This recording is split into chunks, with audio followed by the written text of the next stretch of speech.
Comrade ডাঙ্গে এবং ডাঙ্গে letters নিয়ে খুব গুরুত্বপূর্ণ কিছু কথা বলার জন্য আজকের এই ভিডিও।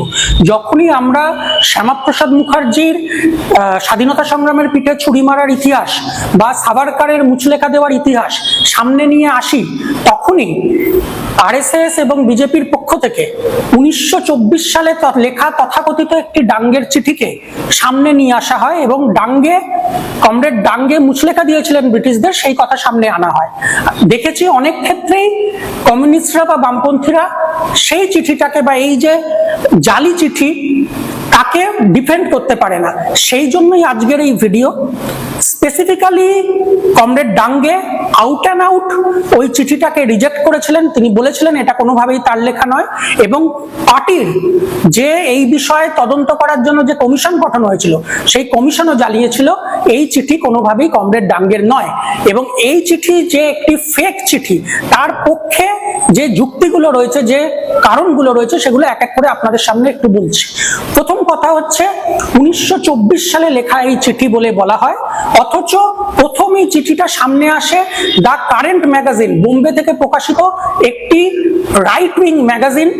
সেই রাইট উইং ম্যাগাজিন কারেন্ট পত্রিকা প্রথম এই চিঠিটাকে সামনে আসে, এবং ন্যাশনাল আর্কাইভে এই চিঠিটা জমা হয়েছিল কয়েক দশক বাদে।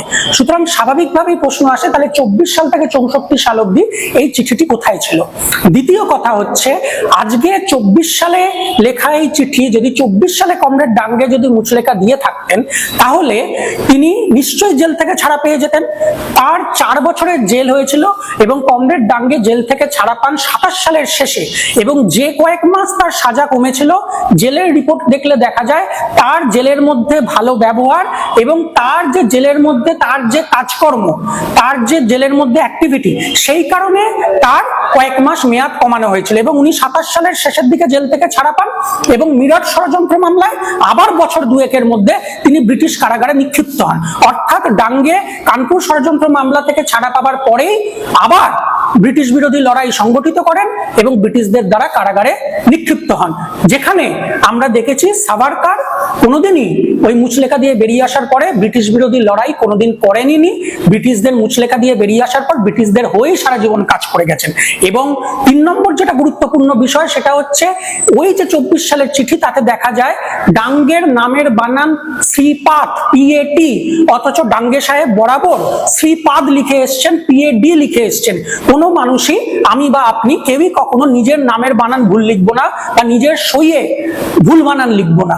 এবং 4 নম্বর যেটা সব থেকে গুরুত্বপূর্ণ, সেটা হচ্ছে 64 সালে এই কারেন্ট পত্রিকায় এই চিঠি প্রকাশিত হবার পর যখন এই অভিযোগ ওঠে, তখন ডাঙ্গে সাহেবের এই চিঠির সত্যতা যাচাই নিয়ে কমিউনিস্ট পার্টি 7 জনের একটা কমিশন তৈরি করে। সেই কমিশনের কনভেনার ছিলেন কমরেড SB ঘাটে, এবং SB ঘাটে গঙ্গাধর অধিকারী, অচ্যুতা মেনন, হীরেন মুখার্জি, ভূপেশ গুপ্ত, সোহান সিং জোশ, এদেরকে নিয়ে 7 জনের যে কমিশন গঠিত হয়, সেই কমিশন স্পষ্টভাবে জানায় যে ওই হ্যান্ডরাইটিং ও কমরেড ডাঙ্গের নয়, এবং নামের সইয়ে যে বানান লেখা আছে সেই সই কমরেড ডাঙ্গে যে সই করেন বা যে বানান লেখেন তার সাথে মিলছে না। সুতরাং 64 সালে কমিশন রিপোর্ট দেয় যে এই চিঠিটা একটা ফেক চিঠি, এইটা ইচ্ছাকৃতভাবে রাইট উইং দ্বারা সেই সময় ছড়ানো হয়েছিল। এবং শেষ কথা, এটা যে 7 জনের কমিশন হয়েছিল তার মধ্যে স্বাভাবিকভাবেই সেই সময় যে কমিউনিস্ট আন্দোলনের সেই সময়ের যে পরিস্থিতি, তাতে 7 জনই কমরেড ডাঙ্গের পক্ষের লোক ছিলেন না।